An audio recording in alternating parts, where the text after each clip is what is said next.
Oi, nós estamos aqui no salão da presidência da Associação Comercial da Bahia. Nós vamos iniciar o primeiro podcast, que é o Perspectivas. Nosso objetivo é ver o mundo através dos olhos dos nossos entrevistados. E nós temos aqui comigo, hoje, Zilan Costa e Silva, Aleixo Belov, o capitão dos mares. E nós vamos entender como é que ele enxerga o mundo, como é que ele enxerga a Bahia, como ele enxerga o que está acontecendo nesse momento. Belov, você sabe que é um grande prazer ter você aqui como primeiro convidado do nosso podcast. Tá, muito obrigado. É um prazer estar com vocês aqui.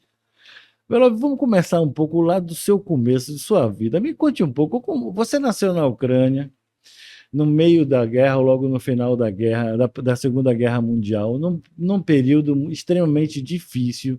Como foi sair de lá e chegar aqui em Salvador? Uma cultura diferente, um clima diferente, com pessoas diferentes. Me conte como foi esse processo. Eu nasci em 1943, em janeiro de 43, quando a guerra estava a todo vapor. E o fronte passou pela nossa casa, destruindo tudo, né? E, de repente, eu fiquei do lado ocidental do fronte, porque o fronte avançou mais em cima da Rússia e assim por diante. Eu nasci na Ucrânia. Isso no período da invasão alemã, né? O exército alemão passou pela nossa casa, destruindo tudo aí. E aí meu pai resolveu, devagarzinho, se deslocar para a Europa. E aí ele foi. Mas vocês saíram da Ucrânia para onde?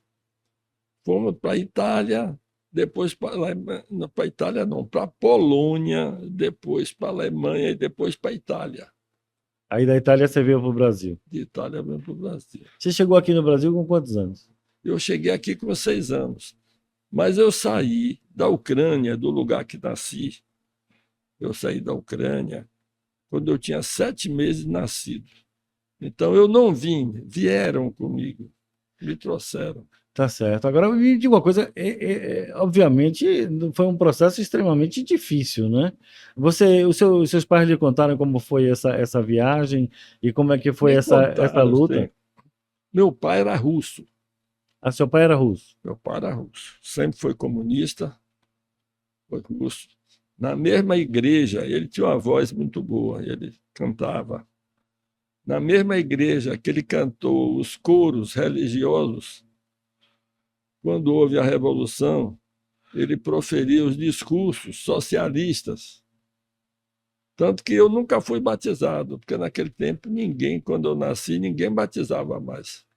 Que A religião interessante. estava em segundo, terceiro plano. Agora, obviamente, ele sendo comunista e você vindo para o Brasil... Sim, mas é isso, deixa eu contar. Então, ele sempre foi comunista e serviu no Exército Vermelho em Moscou.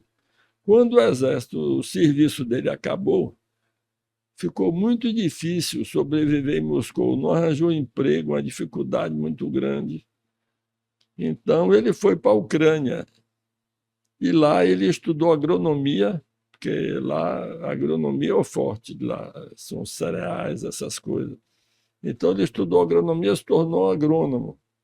E foi trabalhar na Ucrânia como agrônomo. Conheceu minha mãe, que era ucraniana.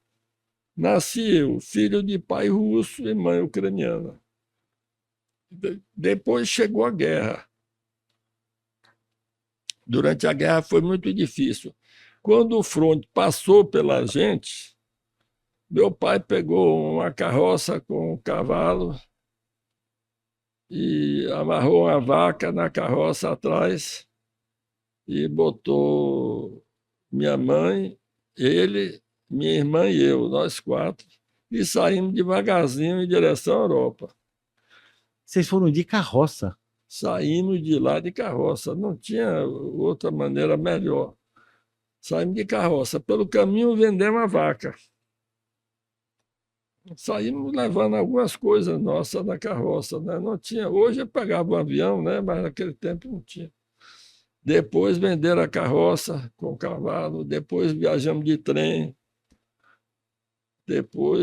e aí fomos para Polônia, depois para a Alemanha e depois para a Itália. E não era difícil trabalhar, não, porque os alemães todos estavam na guerra.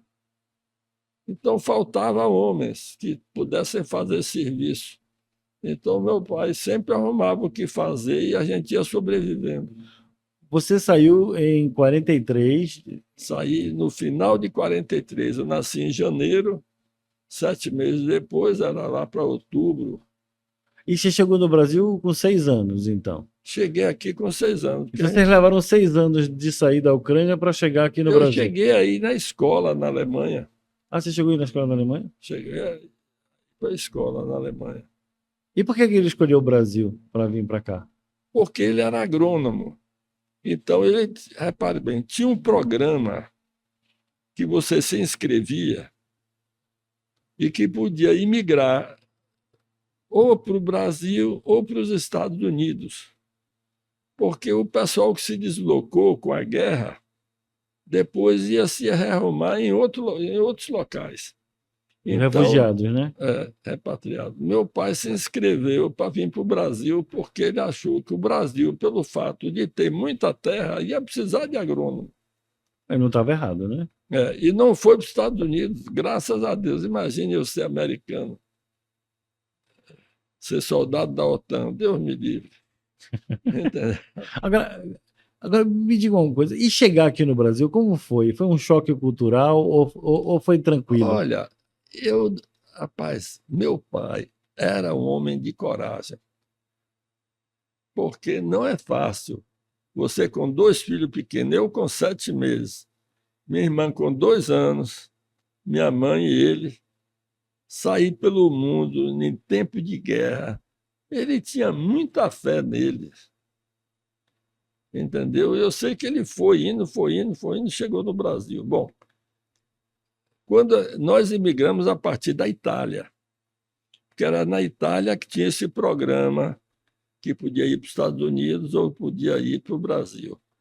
E tinha um navio de guerra desse que transportava tropas antigamente, agora estava transportando imigrantes de guerra. E nós chegamos no Brasil. Isso foi meu primeiro contato com o mar. Eu vim de navio da Itália até o Brasil. Você se lembra desse período? Você tem alguma memória Me lembro de ainda? alguma coisa, muito pouco, mas eu me lembro. Uma coisa que eu me lembro sempre é que tocavam a sirene e todo mundo tinha que botar o salva-vida e ir para o convés. Chegava lá, o camarada dizia que aquilo era um treinamento. Caso houvesse perigo de afundamento, podia voltar todo mundo para os seus lugares. Eu morava com meu pai e minha irmã morava com minha mãe no navio, porque não eram juntos, homens e mulheres eram separados. Entendeu? E uma segunda coisa que eu me lembro, quando o navio balançava muito, as aves marinhas tentando sentar no mastro se batiam com o mastro e caíam no convés feridas. Isso eu me lembro. E tem uma terceira coisa que eu me lembro, que ele deu uma parada na África. E aí apareceram os africanos numas canoas, uns pretinhos, remando aquelas canoinhas, e todo mundo que tinha jogava do navio embaixo. E eles pulavam da canoa e mergulhavam e pegavam as coisas. Pareciam girinos, da habilidade que eles tinham com a água. E eu achei aquilo tão estranho assim, não sabia eu que mais tarde eu ia me tornar um igual a eles certinho. Me tornei mergulhador, mergulhava, pulava, fazia tudo igual a eles. Muitos anos depois me tornei mergulhador profissional e depois velejador e assim por diante. Então eu me lembro dessa cena, eu me lembro perfeitamente. Mas você em casa falava russo, né? A gente falava russo, porque meu pai era russo, então nunca falamos ucraniano. Agora, e chegando aqui na Bahia, vocês chegaram aqui diretamente de Salvador ou foi Não, primeiro o Rio de Janeiro, não. algum lugar? O navio chegou no Rio de Janeiro e todos os imigrantes foram colocados na Ilha das Flores, uns albergues que tinham lá. Uhum. Parecia lata de sardinha, todo mundo empilhado. E ali a gente pegou todas as doenças tropicais. Um pegava sarampo, passava para todo mundo. Pegava qualquer luz, passava para todo mundo. Não tinha jeito, era assim. E as pessoas ficavam lá até serem colocadas em algum local. Então, meu pai era agrônomo, apareceu um pessoal lá que estava precisando de um agrônomo na Bahia. Foram lá e trouxeram meu pai, aqui para o quilômetro 9 da BR-324. Ali tinha antigamente o leprosário. Não sei se você ouviu falar sobre isso. Hoje não tem mais leprosário. Eu sei o que era. Os leprosos hoje em dia ficam em casa mesmo, mas antigamente o leproso era isolado da sociedade. Era como se fosse uma cadeia. Tinha um leprosário e tinha uma fazenda. Então a fazenda produzia alimentos para os leprosos e para outras pessoas também, e precisavam de um agrônomo. E aí meu pai foi trabalhar nesse local. Mas aí você morava nessa fazenda, não? Morávamos na fazenda. Então esse foi o seu primeiro contato com a Bahia. Foi o primeiro contato com eu e minha irmã, a gente ia andando para a escola e Sem falar uma palavra de português ainda. Nem uma palavra de português. E como é que foi essa adaptação? Eu me lembro, primeiro dia de aula, não deu uma palavra, fiquei sentado. A gente assistia às aulas com os filhos dos leprosos. Ainda hoje, quando eu passo na BR-324, eu vejo o prédio onde era a minha escola, dá para ver. Do asfalto, dá para ver o prédio, porque agora está cheio de casas ali, não existia mais aquela fazenda, virou uma favela, mas antigamente só tinha mato, né? Então eu estudava, no primeiro dia de aula, não deu uma palavra com ninguém, mas disse que com 3 meses eu já me comunicava. Agora, uma coisa que você falou uma vez, eu assisti uma fala sua uma vez, que você disse que uma das melhores coisas que você encontrou aqui no Brasil foi a educação. Porque se a educação não fosse gratuita aqui, você não teria sido engenheiro. É isso. A gente era imigrante de guerra, chegou aqui sem um tostão no bolso, sem falar uma palavra de português, uma dificuldade danada.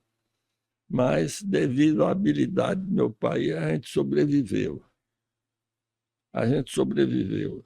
Então, eu primeiro, na escola primária, foi lá com os filhos dos leprosos. Depois apareceu um outro cara que tinha uma fazenda maior. Meu pai ficou 3 anos nesse local. Apareceu um camarada, dando a meu pai um salário muito melhor, porque quando ele foi trazido como imigrante de guerra, o salário era irrisório. Era meio escravo assim, mas dava para viver. Aí meu pai mudou para uma outra fazenda, entendeu? Uhum. E assim, qual foi a sua pergunta mesmo? Que a educação foi importante para Assim, você e a gratuidade. Então, primeiro eu estudei ali com os filhos dos leprosos, né? Que eram separados dos pais. Quando nasciam, separava logo para não pegar a lepra, né? Depois que mudou para essa segunda fazenda, meu pai, ele tinha em Nazaré uma casa de 2 pavimentos e por baixo ainda tinha um subsolo. Nazaré bairro ou Nazaré das Farinhas? Não, Nazaré aqui, em Salvador. O bairro Salvador. O bairro de Nazaré. E aí a gente ficou morando no subsolo. Meu pai trabalhava na fazenda, só vinha fim de semana. E a gente morava no subsolo da casa do dono da fazenda. E aí meu pai trabalhou mais alguns anos, eu não sei exatamente quantos anos foram. Mas aí você já estava falando português rapidamente. Né? Já estava aí. Eu estudava na escola Rui Barbosa, que era na mesma rua que a gente morava.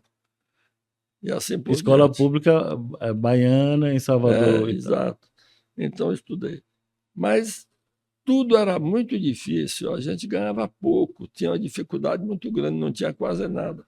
O que eu estava, essa história que eu falei, a escola aqui foi muito boa para mim, porque eu me comparo com as pessoas que foram para os Estados Unidos. Meu pai podia ter ido para os Estados Unidos da América e podia ir para o Brasil, ele escolheu vir para o Brasil. Aqui eu estudei na Escola Rui Barbosa de graça. Estudei no Colégio Central de graça. Passei no vestibular da UFBA, estudei de graça. Me tornei engenheiro, depois me tornei professor da universidade, me tornei dono de empresa de engenharia, fiz plataforma de petróleo, fiz ponte, fiz o diabo, entendeu? e assim por diante. Então Se eu tivesse ido para os Estados Unidos, como a gente não tinha nada, lá não existe universidade de graça. Não existe. Eu não teria me formado. Porque lá tem que ter dinheiro. Os Estados Unidos é um país que é ótimo para quem tem dinheiro. Quem não tem... E no Brasil, claro, você tem que passar no vestibular da UFBA. Não é fácil passar no vestibular da UFBA, porque todo mundo quer estudar sem ter que pagar, né? Eu fiz o primeiro vestibular, me atrapalhei em física naquele tempo, era classificatório, e eu não passei no primeiro vestibular. E aí eu fiz a conta muito simples. Porque, olha, vocês precisam entender que uma pessoa que vem de outro país como imigrante de guerra se preocupa muito com a vida. Não é igual essa juventude que você vê aqui em Salvador, ninguém se preocupa com nada, porque isso aqui é um paraíso. Não, eu me preocupava demais com a vida. Então, eu perdi o primeiro vestibular, eu disse, não tem nada não, eu vou passar o segundo.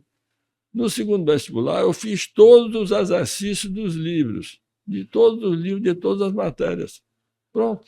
Tirei 6º lugar, era classificatório. Pedro Tavares é que estava ditando. Primeiro lugar, Alfredo Pio Noronha Galeão. Segundo lugar, Ari, não sei o quê. Terceiro lugar.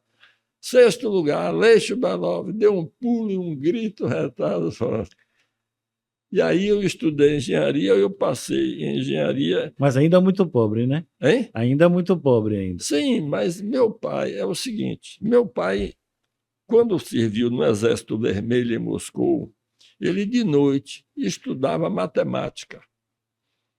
Como acabou o serviço militar, conseguiu continuar lá em Moscou. Não tinha um frio retado. Diz que o nego arrancava as estacas das cercas para queimar de frio.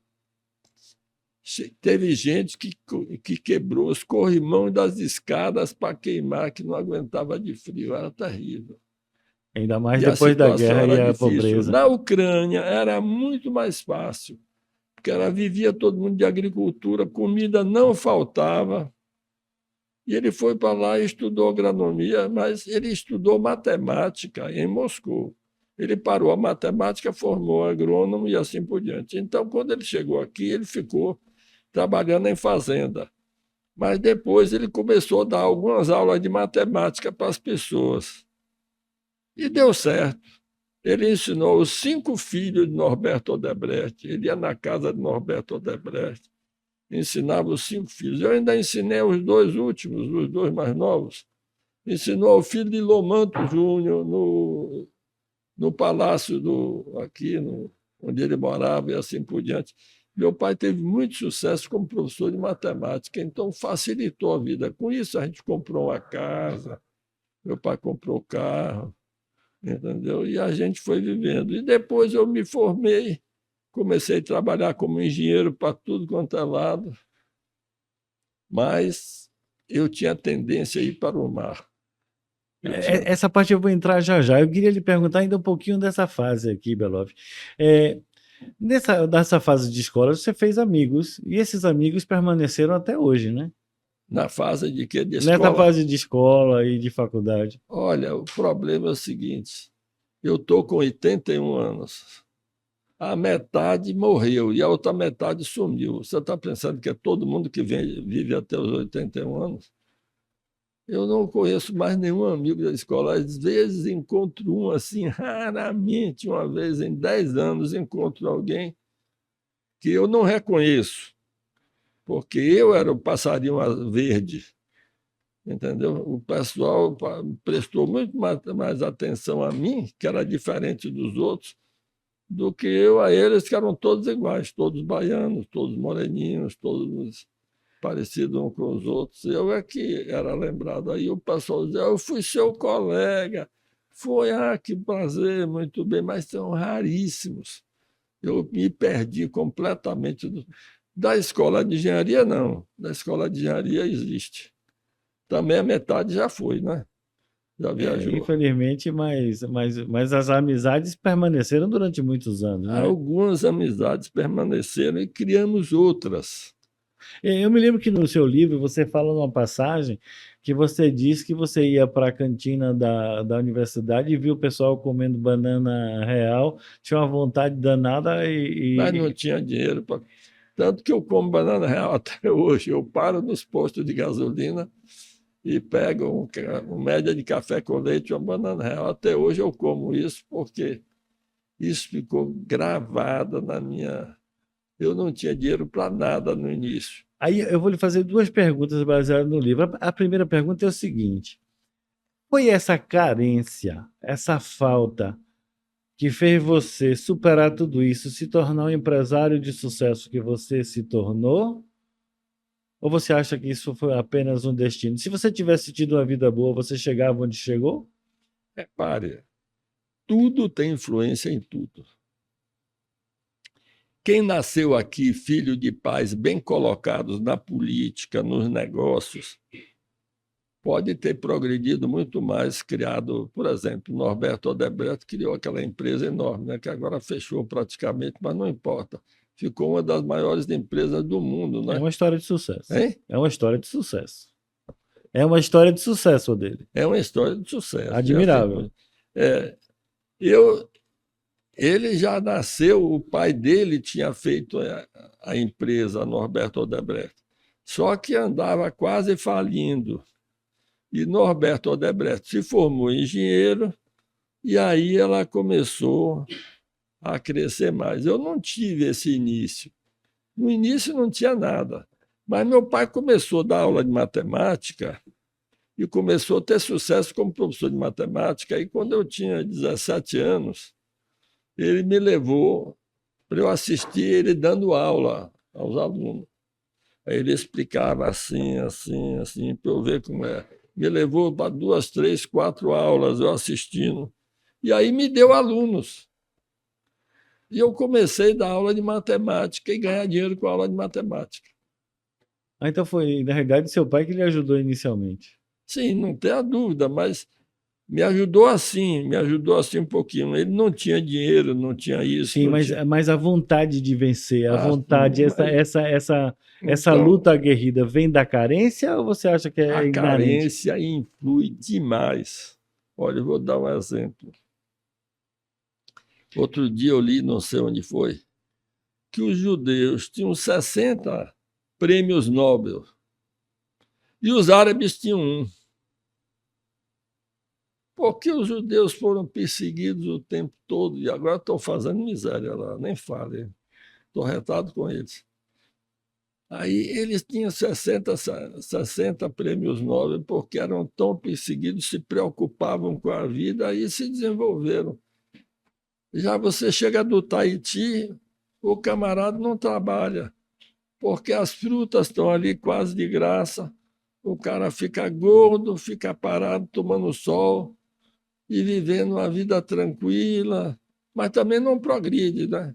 Mas você acha, por exemplo, que os pais de hoje, que ficam super protegendo seus filhos e dando tudo demais a eles, acabam prejudicando o desenvolvimento deles, não? Porque para você a carência foi fundamental. Sem carência você teria Eu sucesso? não progredia.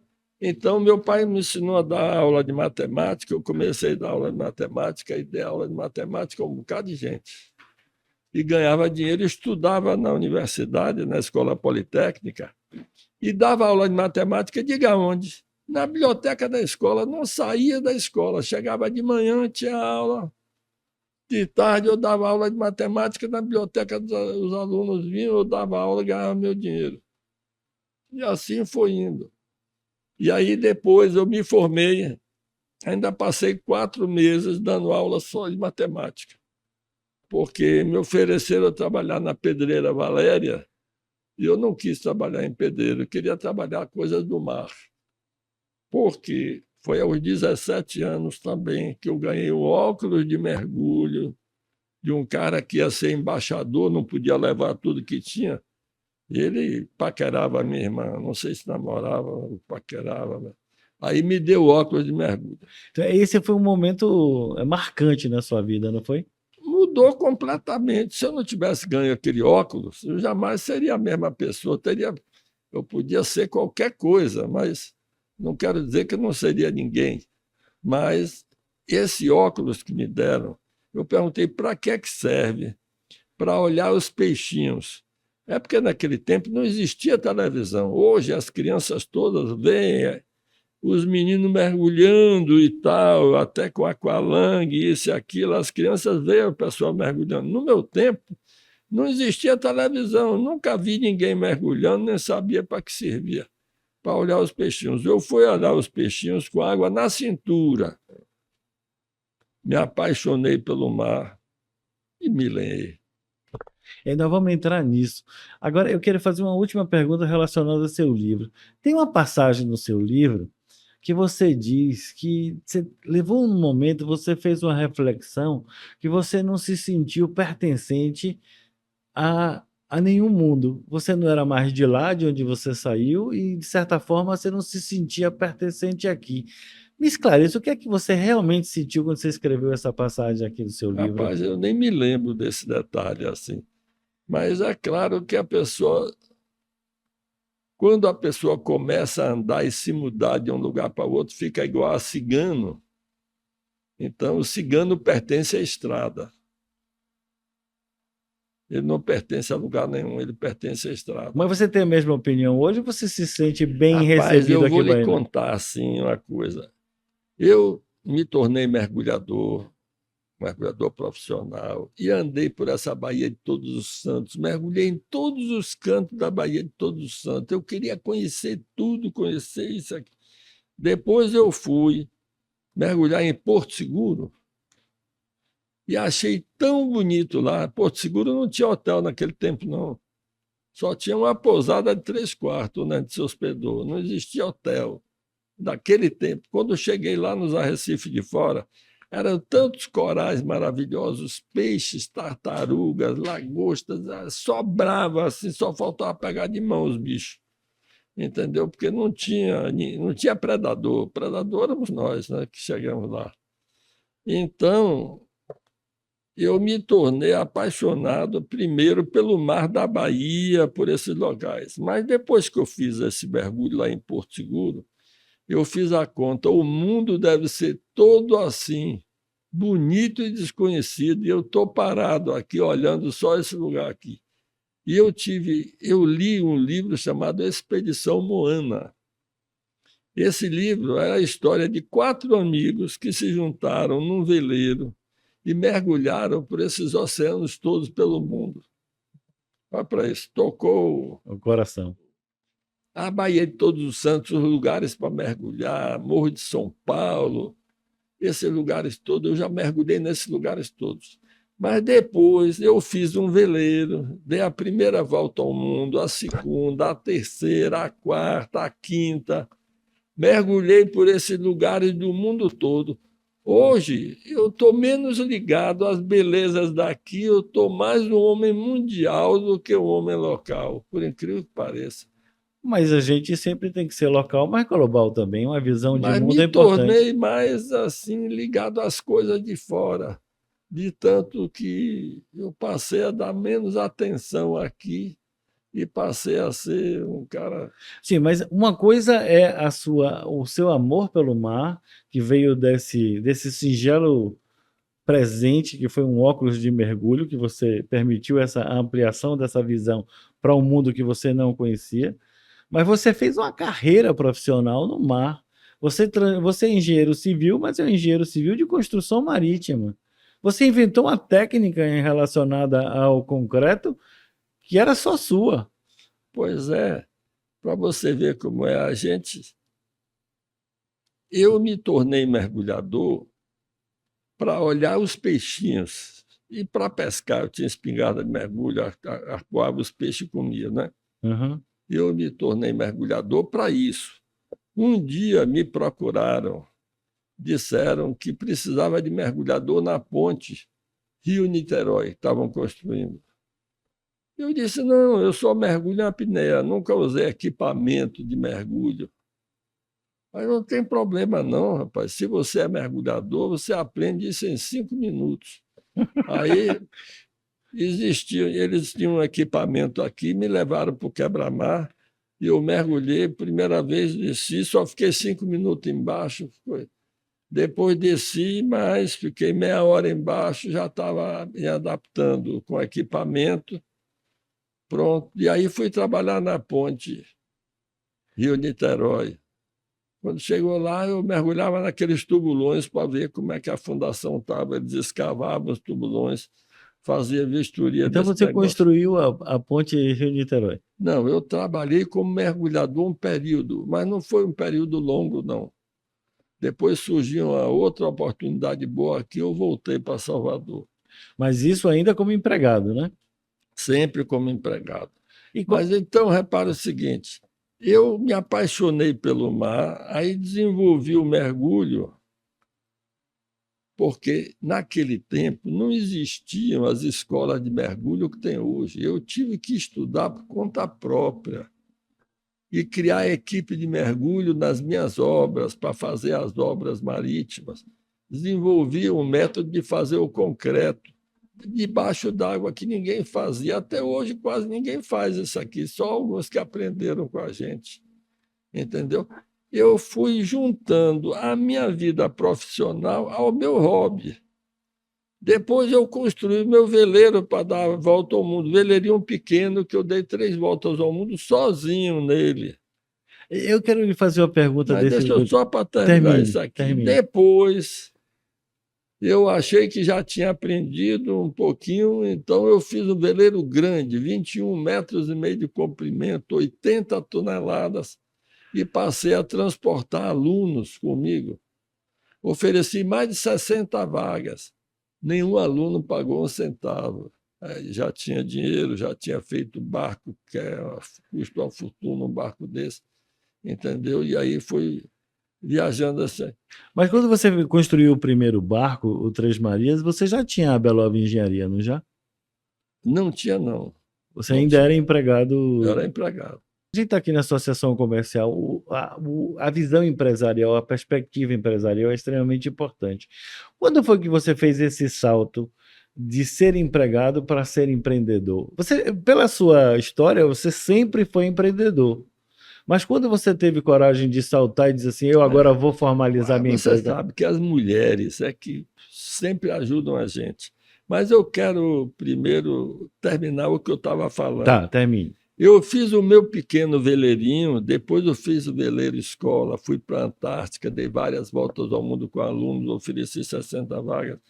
Eu quero dizer que eu transformei, eu aprendi a mergulhar, depois, hoje eu tenho 300 mergulhadores trabalhando na Bacia de Campos, na Belova Engenharia. Reparei, eu aprendi a mergulhar porque me apaixonei pelo mar, não foi para trabalhar. Mas depois eu transformei o mergulho num dos grandes negócios da minha empresa. Mas você é a regra, é o exemplo da regra. Faça o que goste e não trabalhe mais nunca na vida. Pois é mais ou menos isso. Eu não fiz o veleirinho pequeno para mim, depois eu fiz o grande. Hoje eu estou construindo navios até 50 metros, 50 e poucos metros. Hoje eu estou com estaleiro. Quer dizer, tudo que foi meu hobby virou meu negócio. Então, segundo, como é aquele filósofo chinês antigo, me esqueço dele. Lao Tse? Hein? Lao Tse? Não, não é esse não. É um outro aí que disse que só faça aquilo que você gosta, que você não vai trabalhar nunca na sua É vida, ele isso. falou. Eu cheguei à conclusão que eu nunca trabalhei, porque sempre trabalhei no que eu gostei. Eu não fui trabalhar na Pedreira Valéria, graças a Deus, me ofereceram um emprego lá, porque eu fui bom aluno de geologia e a professora de geologia pediram que indicasse alguém, ela resolveu me indicar, mas eu não fui. Passei 4 meses desempregado, dando só aula de matemática, continuando a dar aula de matemática como eu vinha dando antes de formar. Depois arranjei um emprego para trabalhar no sistema ferry-boat na ponte Salvador e Itaparica, na construção da ponte. É aquela ponte que fica atrás, a ponte do funil. A ponte do funil, isso. Você construiu a ponte do funil, então? Não, eu construí, não. Eu fui um dos engenheiros. Quem construiu foi a construtora Norberto Odebrecht. Eu fui da fiscalização. Eu, junto com o professor Laranjeiras, que foi meu supervisor. Então, eu fui fiscal da obra, entendeu? Uhum. Então, mas foi assim. Sim, Agora, mas quando foi que você teve a ideia de fundar a Belov Engenharia? eu vou dizer, eu trabalhava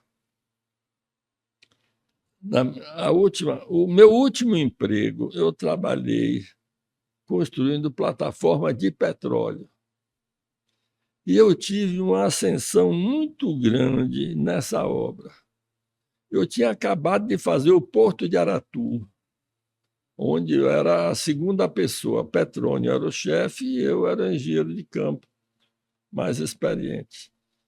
E aí resolveram fazer 3 plataformas de petróleo offshore, de 30 mil toneladas cada uma, de concreto protendido, plataforma. Foram feitas em frente à base naval. E eu trabalhei nessa obra. Enquanto isso, eu estava em casa fazendo meu veleirinho pequeno no quintal de minha casa, eu e um carpinteiro só. Isso durou 3 anos. E a mulher reclamava muito. Olha, o que seríamos de nós sem as mulheres? A mulher reclamava muito que eu gastava muito com o barco, entendeu? Em vez de comprar cortinas novas, em vez de não sei o quê. E eu descobri que só tinha uma maneira. Bom, primeiro me separei da mulher, e segundo, eu achei que se eu tivesse, mas isso já antes já tinha tomado essa decisão.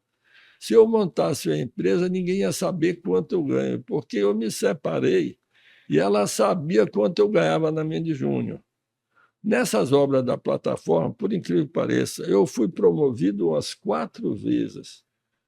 Primeiro, tinha um diretor lá que me chamou porque eu estava fazendo o Porto de Aratu do lado e fiz uns tubulões para eles lá onde seria amarrada a plataforma. Ele me chamou e me deu um saláriozinho desse tamanho. Eu disse, olha, meu amigo, por esse salário aí eu prefiro caçar sucata no fundo do mar, de navio naufragado, do que trabalhar para você. E não vou aceitar. Aí, a Det Norsk Veritas, uma firma norueguesa que tinha experiência em plataforma de concreto, foi contratada pela Petrobras para fiscalizar a Mendes Júnior, que era consorciada com a Campenon Bernat francesa. Então, a Det Norsk Veritas, quando chegou aqui no Brasil, não conhecia as leis brasileiras. Então, ela precisou contratar uma firma brasileira para fazer um consórcio. Aí chamou a Engerrio, uma firma carioca. A firma mandou um engenheiro lá, carioca, da firma, para aqui, para Salvador, para fiscalizar a obra aqui, junto com a Det Norsk Veritas, e precisava de um engenheiro de a segunda pessoa. Aí me contrataram, já por um salário melhorzinho. E aí eu fiquei trabalhando com eles. Uns 6 meses depois, a firma norueguesa, a Det Norsk Veritas, que fiscalizava a obra, chegou à conclusão que já conhecia as leis brasileiras e não precisava da Engerrio. Para quê? Ela contratou, porque ela chegou pela primeira vez no Brasil, contratou uma pessoa.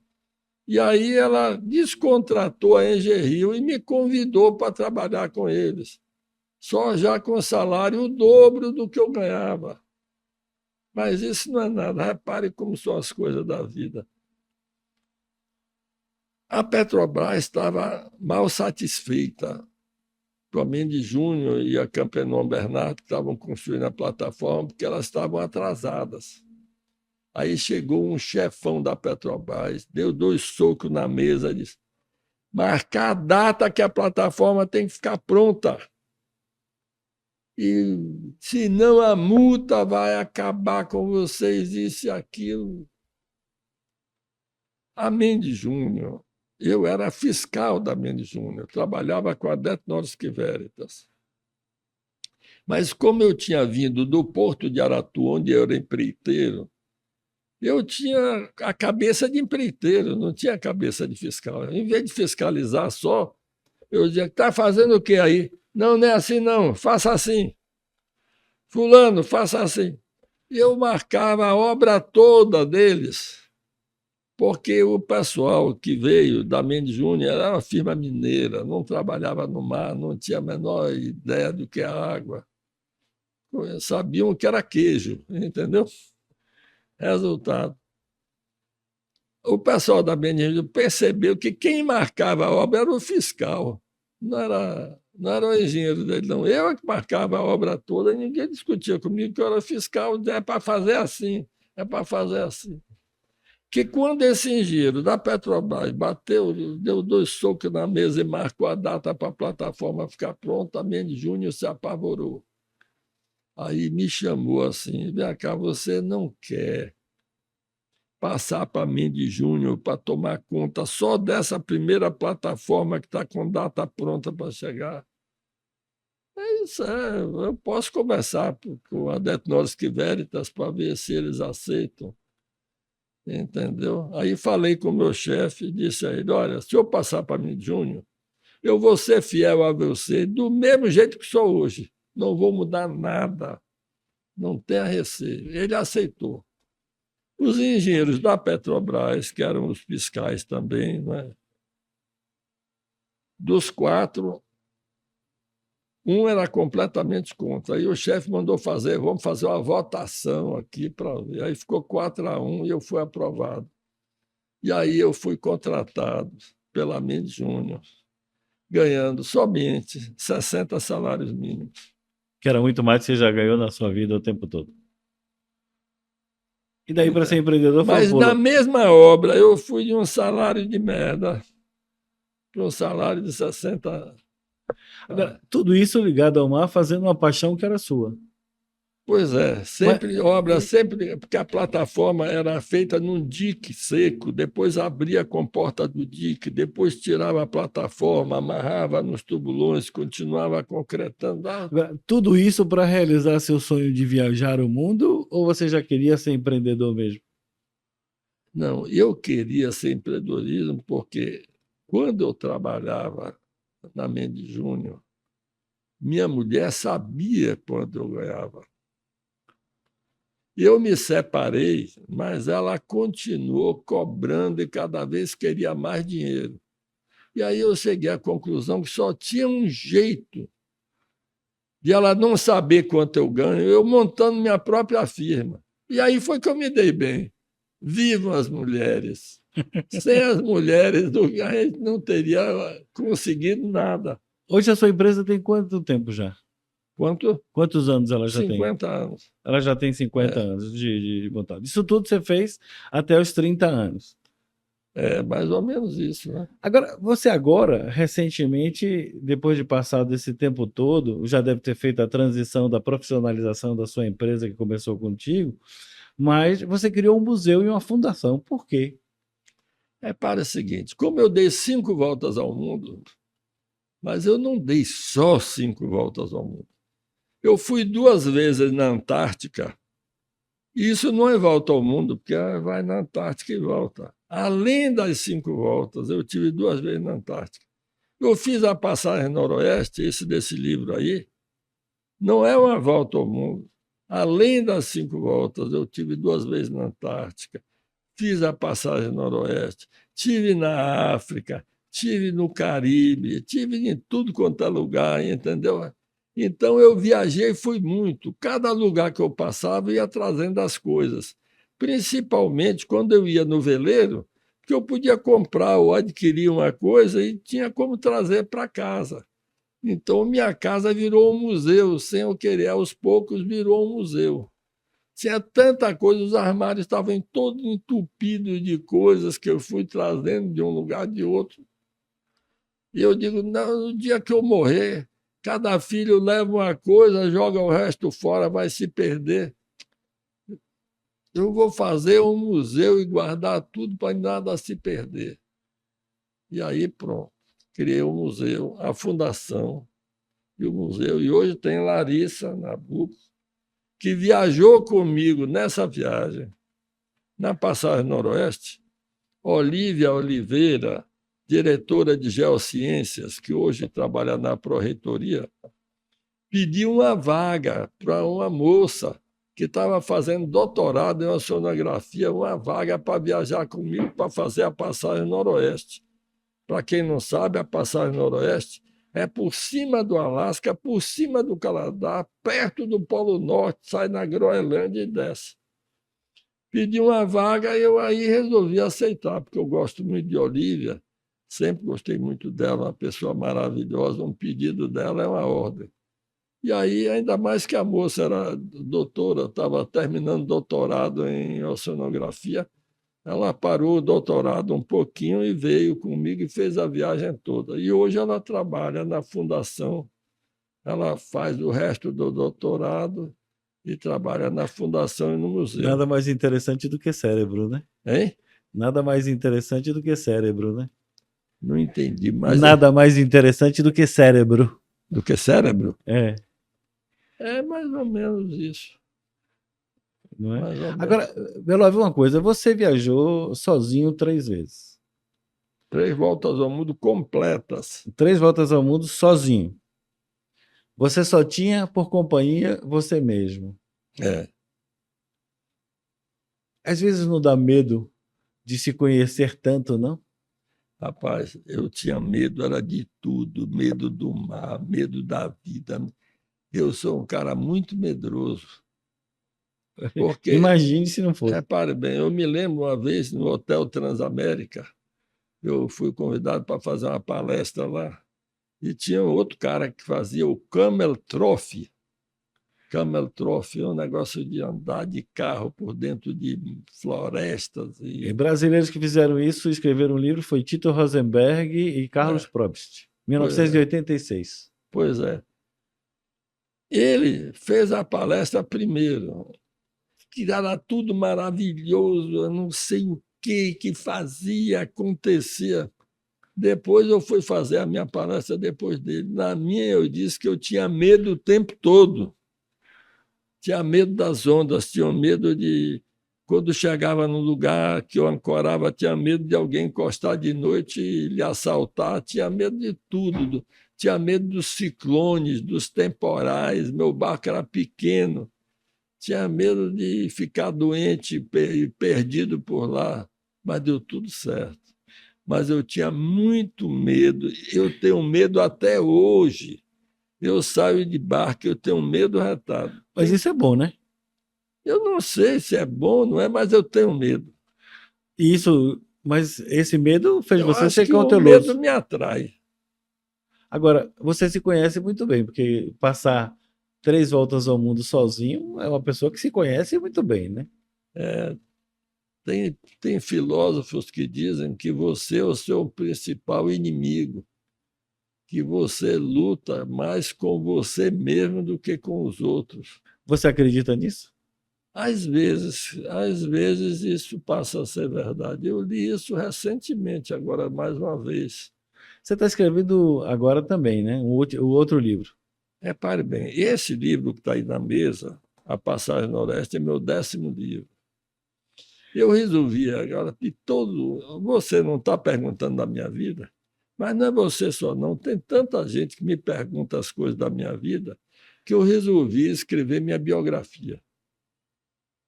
Misturar minha vida pessoal, onde eu nasci, como eu vim parar aqui, como eu estudei, como eu me formei, as obras que eu fiz, as viagens que eu fiz, as firmas que eu montei, negócio.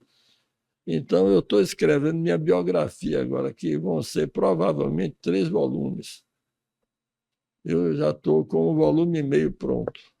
Que legal. Então a gente aqui já adiantou um pouco das histórias que devem estar escritas lá, né? Já estou em 220 mil palavras e só estou na metade.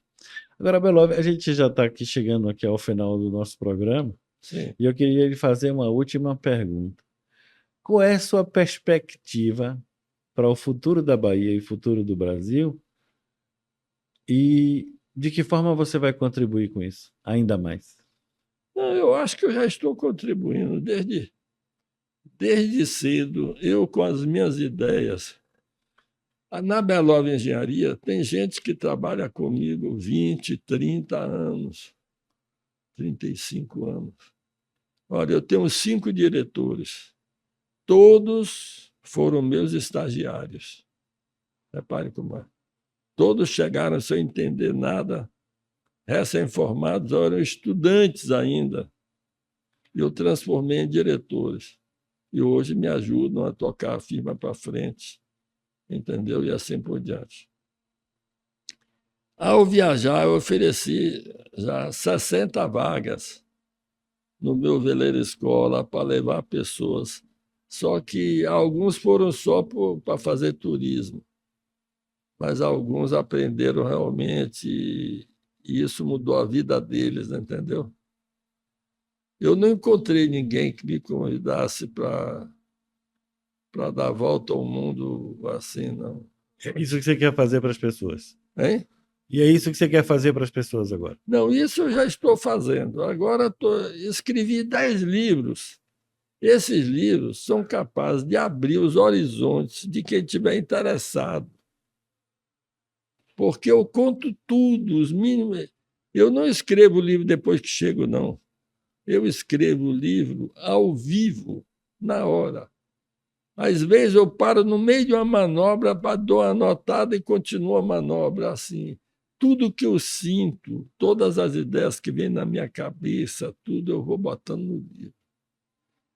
Quando chega aqui, muita coisa, até já me esqueci os detalhes, mas está anotado. Então o livro sobra conteúdo, enquanto que eu vejo outros escritores, às vezes, fazendo a maior força, tentando criar conteúdo para o livro dele. No meu sobra conteúdo, falta é arrumar as ideias para ficar, entendeu? Porque a viagem lhe proporciona o conteúdo. E agora você quer fazer uma escola também, né? Uma escola. De vela. Eu queria fazer uma escola de vela, talvez ainda faça, que eu ganhei uma ruína lá atrás da Igreja do Bonfim, mas não conseguiu alvará até hoje, porque o dono dessa ruína é um velhinho de 90 e tantos anos e ele não tem mais os documentos. Aí me deu a posse e entrou com uma lei aí que você se torna, ocupando tanto tempo, passa a ser dono e assim por diante. A prefeitura ficou de me dar o alvará para eu construir a escola de vela e até hoje não deu ainda. Mas seu objetivo é ensinar a vela para as pessoas. É isso, fazer uma escolinha de vela para os meninos, fazer uma escolinha de vela. Eu não tive escolinha de vela, não, eu aprendi na raça, viu? Aliás, tudo que você fez na vida foi na raça. Hoje, os meninos têm televisão, têm celular, vê na televisão as pessoas mergulhando, velejando, não sei o quê. No meu tempo não tinha nada disso, era muito mais difícil. Mas você chegou lá. Cheguei Você se porque me considera... apaixonei pelo mar. Eu Você não se fiz considera força pessoa de nenhuma, sucesso? repare bem. Eu sou o fruto da minha paixão. Me apaixonei pelo mar, não consegui fazer de forma diferente. Não tinha como fugir disso. Mas você se considera uma história de sucesso? Se eu me considero o quê? Uma história de sucesso? A história? Uma história de sucesso? Uma história de sucesso? A sua vida é uma história de sucesso? Eu acho que sim. Eu errei muito também, viu? Não foi só sucesso, não.